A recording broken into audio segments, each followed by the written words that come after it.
एक बार एक गांव में एक राजा था और उस राजा को संतान नहीं थी। तो राजा ने बहुत प्रयास किया, अपने संतान प्राप्ति के लिए बहुत रास्ते चुने, पूजा पाठ व्रत उपवास यज्ञ हो, क्या कुछ नहीं किया, लेकिन फिर भी जो है राजा को संतान नहीं हो रही थी। तो राजा ने अपने राज पंडित से पूछा कि देखो पंडित जी, कोई तो ऐसा रास्ता होगा कि जिसके द्वारा मैं अपने घर के कुल दीपक को जन्म दे सकूं, अपने घर के परवरिश को बढ़ा सकूं। तो उस राज पंडित ने कहा कि देखो राजन, मैंने तो कहीं सुना है कि अगर आपको संतान की प्राप्ति नहीं होती है और अगर आप सारे प्रयास कर कर हार चुके हो तो आपके पास एक ही विकल्प बचता है, और वो है कि अगर आप किसी के बच्चे के बलिदान देकर अगर अपने देवी देवता को खुश करते हो तो हो सकता है आपके घर में कुल दीपक आ जाता हो, या फिर आपके घर में बच्चा पैदा हो सकता हो। अब राजा को बच्चे की आस थी और इस लालच ने, इस लोभ ने, लालच राजा को विवेक से सोचना बंद कर दिया। राजा ने अपनी विवेक बुद्धि से सोचना बंद कर दिया और जिस बुद्धि से वो सोच रहा था उसमें केवल लोभ और ईर्ष्या और लालच नजर आ रहा था। तो राजा ने कहा ऐसा, अगर ऐसा होने करने से मुझे बच्चे की प्राप्ति, संतान की प्राप्ति हो सकती है तो मैं किसी भी बच्चे के बलिदान देने के लिए, बलि देने के लिए तैयार कर सकता हूँ। तो राजा ने कहा प्रधान से कि जाओ सारे नगर में इस बात का ढिंढोरा पीट दो कि राजा को अपने संतान प्राप्ति के लिए एक बच्चे की बलि की जरूरत है, और जो कोई भी अपने परिवार से एक बच्चा देगा राजा उसे मुंह मांगे इनाम भी देगा।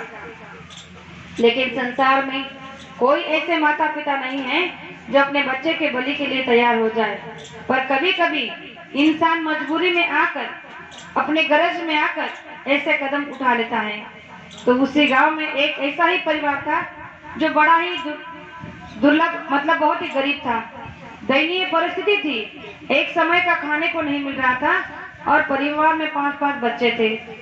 अब उस दोनों ने सोचा, पति पत्नी ने, कि देखो राजा ने जो बात कही है कि हमारे संतान प्राप्ति के लिए अगर कोई एक बच्चा देता है तो हम उसे उसके मुंह मांगी इनाम देंगे।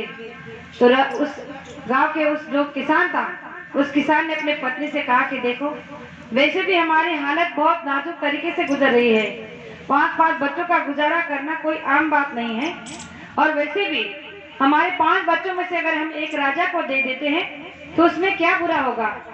लेकिन एक माँ तो माँ होती है, वो इस बात के लिए तैयार नहीं हो रही थी। पर जब उसके पति ने उसे बहुत ही अलग तरीके से समझाने की कोशिश की तो उसने सोचा कि चलो अगर एक बच्चे के बलिदान देने से मेरे बाकी के बच्चे, मेरा परिवार सुखी होता है तो कोई बात नहीं। तो उनका जो सबसे छोटा बेटा था, जो बड़ा ही परमार्थी था, बड़ा ही भगवान में, अपने गुरु में आस्था रखता था, वो एक संत महात्मा के पास जाता था, उनके सत्संग को सुनता था और बड़ी श्रद्धा के साथ उनकी भक्ति करता था। तो उन्होंने सोचा कि देखो हम इसी को राजा को दे देते हैं बलि के लिए, क्योंकि ये बड़ा ही भगवान का भक्त है, ईश्वर का भक्त है, अगर इसके बलि दे भी देते हैं तो हमें कोई पाप दोष नहीं लगेगा, क्योंकि ऐसे बच्चे तो भगवान को भी प्यारे होते हैं। तो पति पत्नी ने जब इस बात पर हामी भर दी, बात राजा के कानों तक पहुंच गई। राजा को बड़ी खुशी हुई कि चलो हमारे संतान प्राप्ति का कोई रास्ता तो निकल आया। बलि की दिन तारीख समय तय हुआ और कहे अनुसार जिस दिन बच्चे की बलि देनी थी उस दिन गांव में ढिंढोरा पीट कर उस जगह पर प्रजा को बुलाया गया।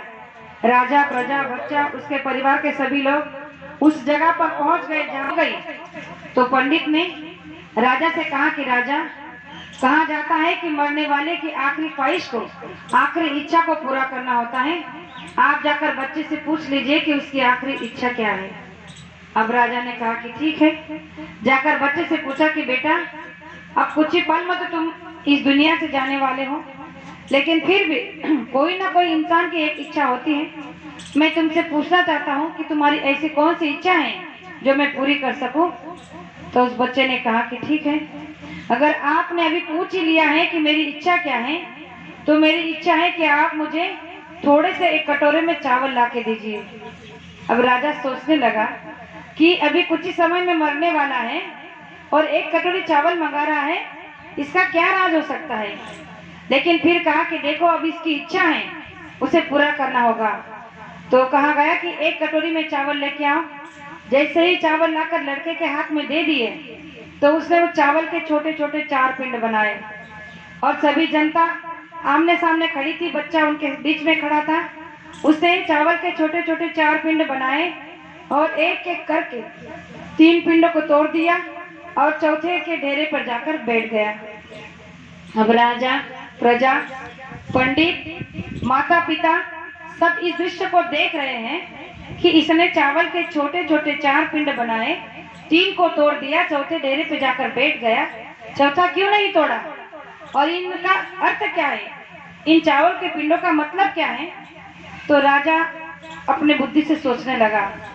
तो राजा ने कहा कि ठहरो, बलि देने से पहले मैं इस बात को जान लेना चाहता हूँ कि इस बच्चे ने ऐसा क्यों किया, क्योंकि अगर इसकी बलि दी जाएगी और ये मर जाएगा तो ये सवाल जिंदगी भर मेरे दिमाग में, मेरे दिल में खलल मचाएगा कि आखिर में उस बच्चे ने ऐसा क्यों किया।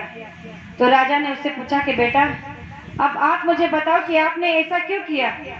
तो उस लड़के ने हाथ जोड़कर राजा से कहा कि ये 4 पिंड मैंने 4 व्यक्तियों के नाम से बनाए हैं। पहला पिंड मेरे माता पिता के नाम का है, दूसरा पिंड इस पंडित के नाम से, तीसरा पिंड आपके नाम से और चौथा मेरे संत सद्गुरु के नाम से है। तो कहा कि पहला पिंड मैंने माता पिता के नाम का इसलिए तोड़ा कि जिस माँ ने 9 महीने अपने पेट में रखा, खून से पसीने से सींचा, पिता ने पाल पोस कर बड़ा किया, उन्होंने चंद पैसों के लिए मेरे बारे में नहीं सोचा और मेरी बलि देने के लिए राजा को बलि दे दिया। जब संसार में ऐसे स्वार्थ के लिए रिश्ते बने हैं कि माता पिता का रिश्ता भी अगर स्वार्थ से बना है तो इस स्वार्थ के रिश्ते से ना होना अच्छा है, और इसीलिए जीते जी मैंने अपने माँ बाप के नाम का पिंड दान कर दिया।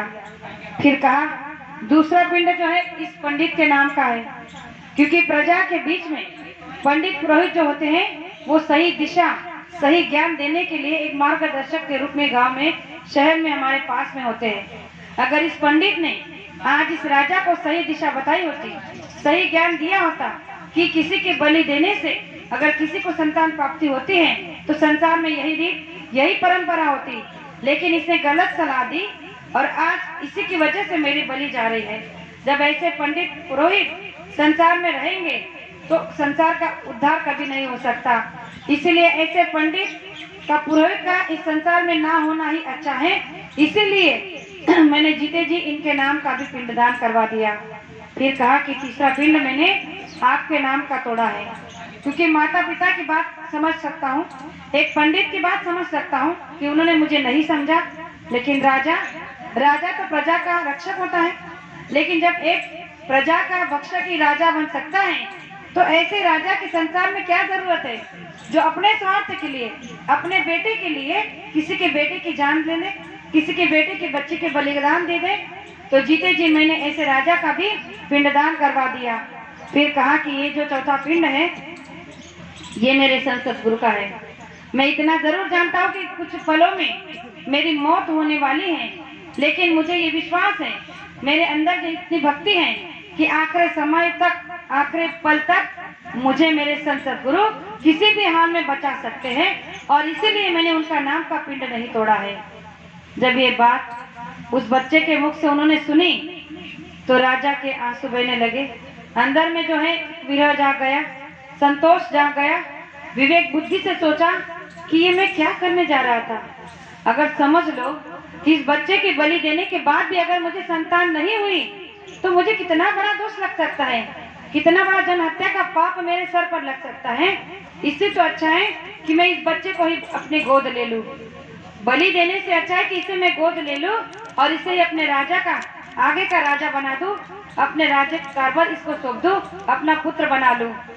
राजा ने दूसरे ही पल आदेश किया कि इस बलि को रोका जाए। ऐसी बलि नहीं चाहिए जो किसी के बलिदान देकर, किसी की खून आत्मा की तड़प को पुकार कर मुझे श्राप दे, मुझे बद्दुआएं दे। तो इससे अच्छा है कि मुझे संतान नहीं चाहिए।